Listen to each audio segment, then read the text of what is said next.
in Another Country by Ernest Hemingway, narrated by Kevin McCulley. In the fall, the war was always there, but we did not go to it anymore. It was cold in the fall in Milan, and the dark came very early. Then the electric lights came on, and it was pleasant along the streets, looking in the windows. There was much game hanging outside the shops, and the snow powdered in the fur of the foxes, and the wind blew their tails. The deer hung stiff and heavy and empty, and small birds blew in the wind, and the wind turned their feathers. It was a cold fall, and the wind came down from the mountains. We were all at the hospital every afternoon, and there were different ways of walking across the town through the dust to the hospital. Two of the ways were alongside canals, but they were long. Always, though, you crossed a bridge across a canal to enter the hospital. There was a choice of 3 bridges. On one of them, a woman sold roasted chestnuts. It was warm standing in front of her charcoal fire, and the chestnuts were warm afterward in your pocket. The hospital was very old and very beautiful, and you entered through a gate and walked across a courtyard and out a gate on the other side. There were usually funerals starting from the courtyard. Beyond the old hospital were the new brick pavilions, and there we met every afternoon and were all very polite and interested in what was the matter, and sat in the machines that were to make so much difference. The doctor came up to the machine where I was sitting and said, "What did you like to do best before the war? Did you practice a sport?" I said, "Yes, football." "Good," he said.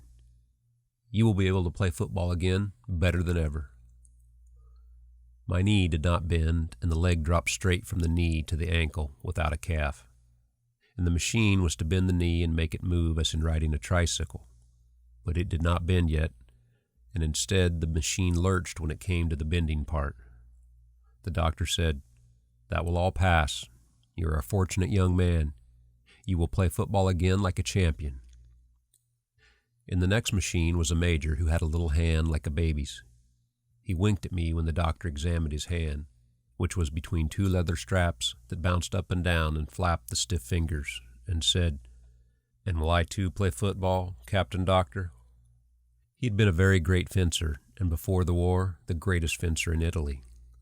The doctor went to his office in a back room and brought a photograph which showed a hand that had been withered almost as small as the major's, before it had taken a machine course, and after was a little larger. The major held the photograph with his good hand and looked at it very carefully. "A wound?" he asked. "An industrial accident," the doctor said. Very interesting, the major said, and handed it back to the doctor. "You have confidence?" "No," said the major. There were 3 boys who came each day who were about the same age I was. They were all 3 from Milan, and one of them was to be a lawyer, and one was to be a painter, and one had intended to be a soldier. And after we were finished with the machines, sometimes we walked back together to the Cafe Cova, which was next door to the Scala. We walked the short way through the communist quarters because we were 4 together. The people hated us because we were officers, and from a wine shop someone would call out, "Abbasso ufficiale," as we passed.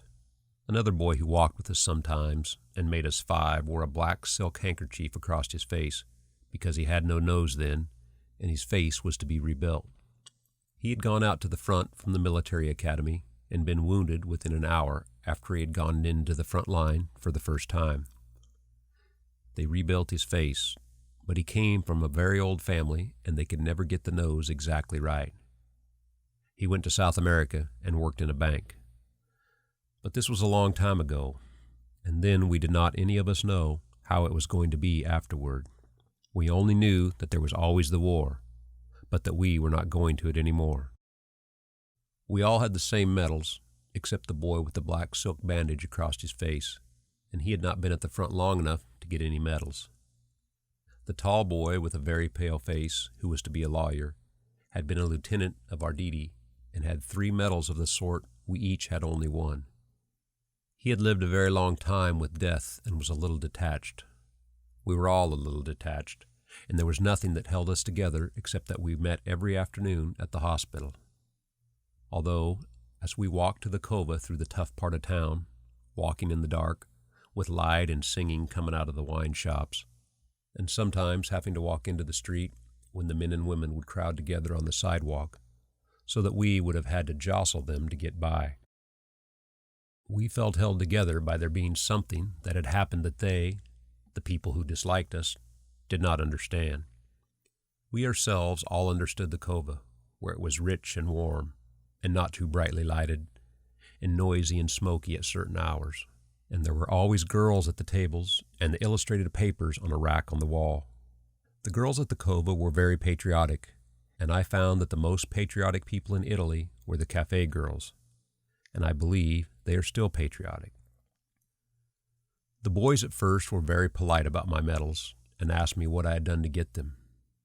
I showed them the papers, which were written in a very beautiful language and full of fratellanza and abnegazione, but which really said, with the adjectives removed, that I had been given the medals because I was an American. After that, their manner changed a little toward me, although I was their friend against outsiders. I was a friend, but I was never really one of them after they had read the citations, because it had been different with them, and they had done very different things to get their medals.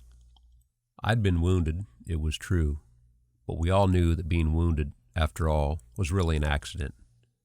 I was never ashamed of the ribbons, though, and sometimes, after the cocktail hour, I would imagine myself having done all the things they had done to get their medals. But walking home at night, through the empty streets with the cold wind and all the shops closed, trying to keep near the street lights, I knew that I would never have done such things, and I was very much afraid to die. And I often lay in bed at night by myself, afraid to die, and wondering how I would be when I went back to the front again. The three with the medals were like hunting hawks, and I was not a hawk, although I might seem like a hawk to those who had never hunted. They, the three, knew better, and so we drifted apart. But I stayed good friends with a boy who had been wounded his first day at the front, because we would never know now how we would have turned out. So he could never be accepted either, and I liked him because I thought perhaps he would not have turned out to be a hawk either. The major, who had been the great fencer, did not believe in bravery, and spent much time while we sat in the machines correcting my grammar. He had complimented me on how I spoke Italian, and we talked together very easily. One day I said that Italian seemed such an easy language to me that I could not take a great interest in it. Everything was so easy to say. "Ah, yes," the major said. "Why then do you not take up the use of grammar?" So we took up the use of grammar, and soon Italian was such a difficult language that I was afraid to talk to him until I had the grammar straight in my mind. The major came very regularly to the hospital. I do not think he ever missed a day, although I am sure he did not believe in the machines. There was a time when none of us believed in the machines, and one day the major said it was all nonsense. The machines were new then, and it was we who were to prove them. It was an idiotic idea, he said, a theory, like another. I had not learned my grammar, and he said I was a stupid, impossible disgrace, and he was a fool to have bothered with me. He was a small man, and he sat straight up in his chair with his right hand thrust into the machine and looked straight ahead at the wall while the straps thumped up and down with his fingers in them.